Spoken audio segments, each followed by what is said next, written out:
एक समय की बात है जब प्रभु श्री रामचंद्र जी अभी हमसे बोला भी गया कि अगर आपको मैथिली टच कुछ भी आता है तो सुना दीजिए।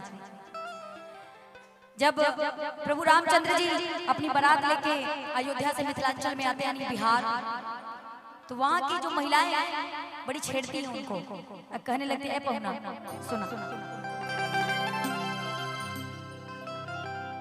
राम जी से पूछे अरे जनकपुर के नारी बता दो बता दो बबुआ रुगवा देती काहे गारी बता दो बबुआ रुगवा देती काहे गारी बता दो बबुआ राम जी से पूछे हो राम जी से पूछे जनकपुर के नारी बता दो बबुआ अरे बता दो बबुआ रुगवा देती काहे गारी बता दो बबुआ रुगवा देती काहे गारी बता दो बबुआ।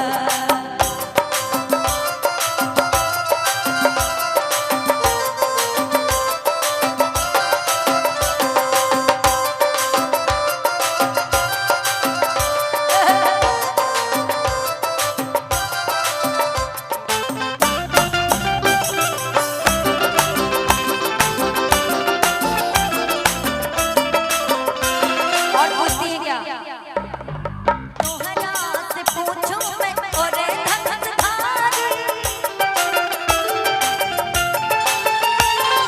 तोहरा से पूछूं मैं ओरे धनुषधारी एक भाई कौन का है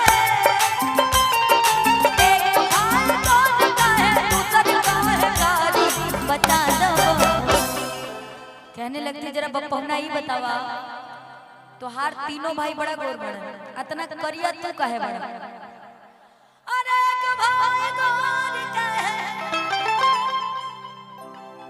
अरे दूसरे का है करी अरे बता दो बबुआ बता दो बबुआ लोगवा दे का है गारी बता दो बबुआ लोगवा दे का है गारी बता दो बबुआ।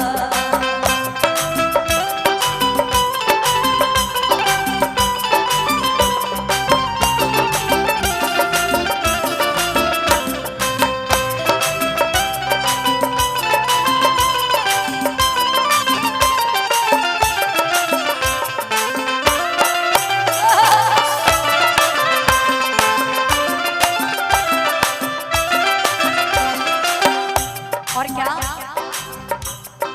उसी में राजा दशरथ जी बैठे रहते हैं, जब उन पे नजर जाती है तो क्या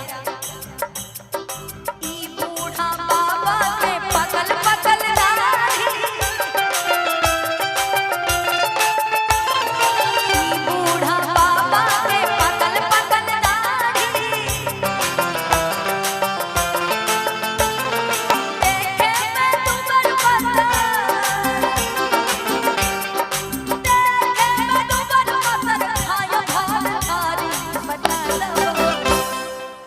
लगी कि बुढ़ऊ देखे में बड़ी दुबर पातर लोग बता लेकिन खाए के दे देता भर थारी खा जाए और देखे में दुबर पातर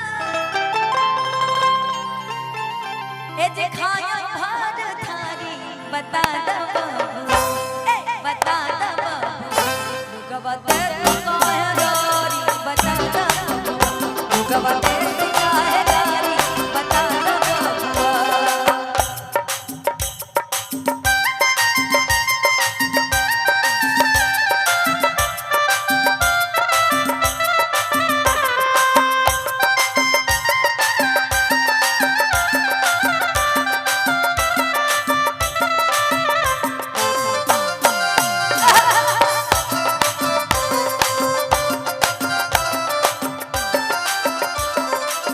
लास्ट लाइन बड़ी खूबसूरत है, आज के जमाने में कोई नहीं बर्दाश्त करेगा क्या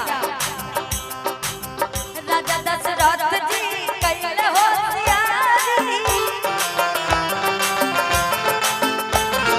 राजा दशरथ जी कैले होशियारी एक कदम मरात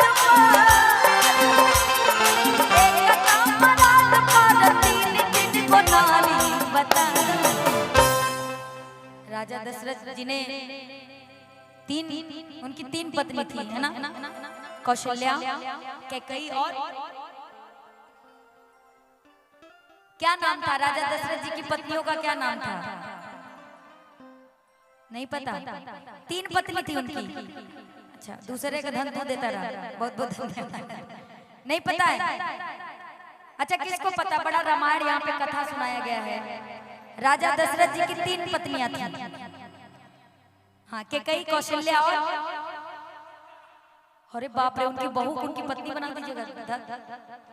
इसीलिए तो हम कह रहे हैं कि इतना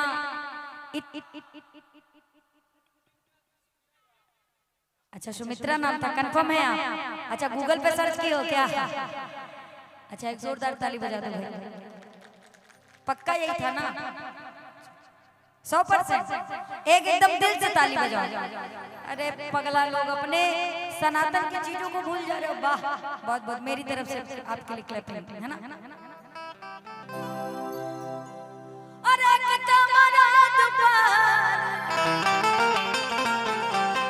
अरे बबुआ तीन तीन गो नारी, अरे बता दा बबुआ, और बता दा बबुआ, अरे बता दा बबुआ। अब लोगवा देता काहे गाली, बता दा बबुआ, लोगवा देता काहे गाली, बता दा बबुआ, लोगवा देता काहे गाली, बता दा बबुआ, लोगवा देता काहे गाली, बता दा बबुआ, लोगवा देता काहे गाली, बता दा बबुआ, लोगवा देता काहे गाली, बता दा बबुआ, लोगवा देता काहे गाली, बता। बोले सियापति रामचंद्र की, पवन सुत हनुमान की, नमः पार्वती पतये।